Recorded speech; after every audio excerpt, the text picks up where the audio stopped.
as America's rock sweetheart makes a comeback with very strong language from the start.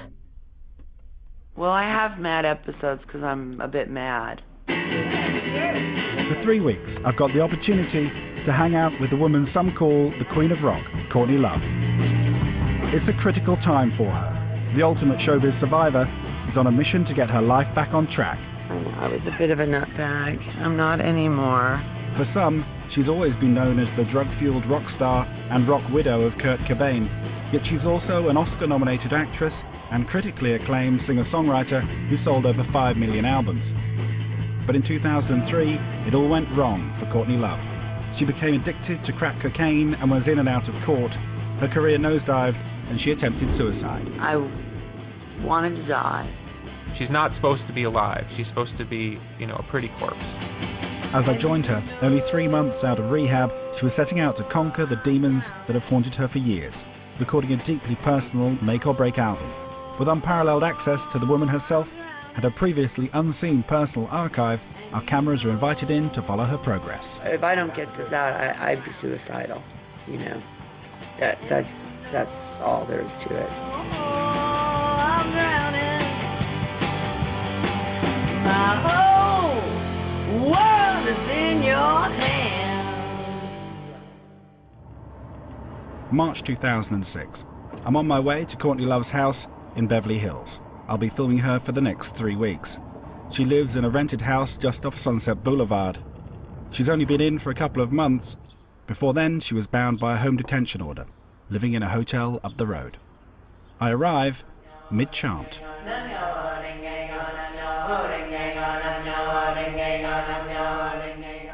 I have tried it all. I've been a Christian, I've been a Catholic, I have been totally New Age, I have been Episcopalian, I've tried Scientology, I have. And I find that Buddhism is the most amazing, transcendent path to enlightenment for me.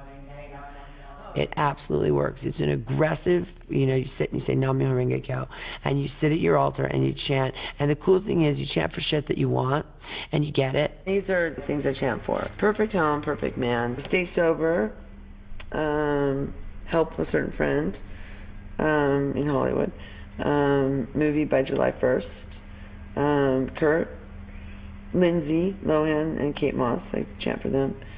Having a baby with a perfect man who treats me well. Horses, dogs, cats. That's big cats. After chanting, it's time for yoga. Courtney and her instructor Noelle are joined by Fluffy, Courtney's cat.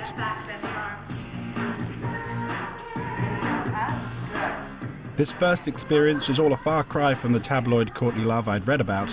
Up until recently, a lot of the stories were about her troubles with drugs, which in turn badly affected an album she was working on in 2003.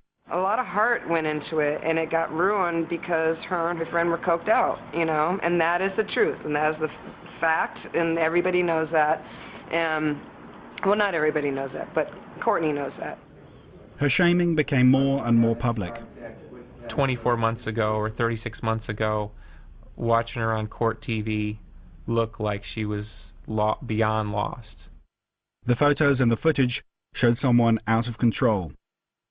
Her nadir was a TV show in August 2005, when she appeared as a guest on a show about Pamela Anderson. I don't know why I did it. I wouldn't sit down with Barbara Walters, I wouldn't sit down with Oprah, I wouldn't sit down with Diane Sawyer, but for some reason, I made friends with Pam that year. I would do Pam Anderson's Comedy Roast, not thinking I'm going to get my ass kicked. I weigh 180 pounds. I'm using, I'm not clean. I didn't know what was going on. Somebody should have said, walk. Get the fuck off that stage now. Go. Courtney's demons were winning, and in July 2005, she took an overdose. I went to a hotel, and I did heroin for the first time in 10 years. I wanted to die, and anyway, I didn't. And I kept saying to myself when I came to life, I was very thankful, and I thanked the lady in the ambulance, and I kept saying, okay, I'm on probation. Say it was slipped into your drink. Say it was slipped into your drink. Say it was slipped into your drink. And I consistently said that, but to one doctor, was so high that I told the truth. Once again, Courtney was back in court. 3 courts have tried now to help you get off drugs. I think that you need to hit rock bottom before you make a decision what you're going to do in the future. This time, the choice was either prison or enforced rehab for 90 days. She chose rehab. Everything was taken away from me. My freedom was taken away from me. My rights were taken away from me. My child was taken away from me. Everything was taken away from me. When I went to go visit her, you know, I had to, as a friend, you know, just give her support, let her know, hey, you're in here for a reason, so why don't you utilize the time that you got in here? And she wrote and wrote and wrote. If she can bring all of that from that journey, from literally the depths of hell, all the way back up to the surface of, like, you know what, I have value, that is an incredible symbolic journey. Now, if people can't get beyond their own preconceptions, they're missing the point. You have to go down to hell to come back up to make that journey.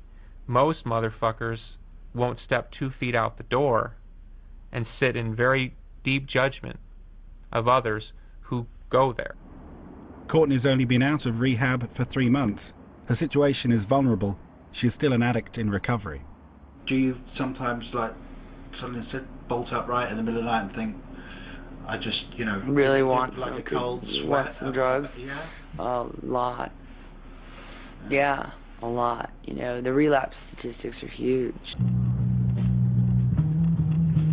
We're on our way to a rehearsal studio in Hollywood. She's working on material for a new solo album. With many of the songs written in rehab, the album has the working title, How Dirty Girls Get Clean.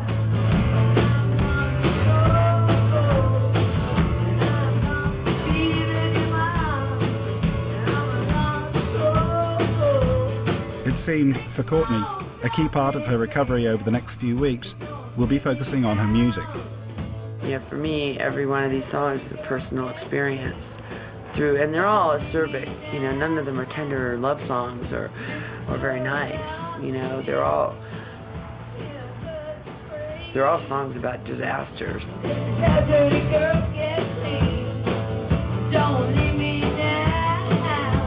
And they are really painful, and it hurts like a knife in the gut.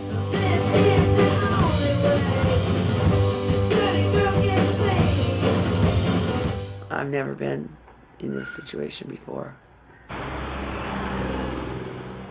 2 nights later. This is one of the last rehearsals before Courtney goes into the studio to record these songs.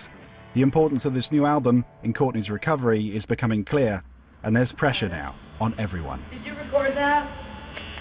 No, we're still going with Whoa! You're kidding me. No, I didn't know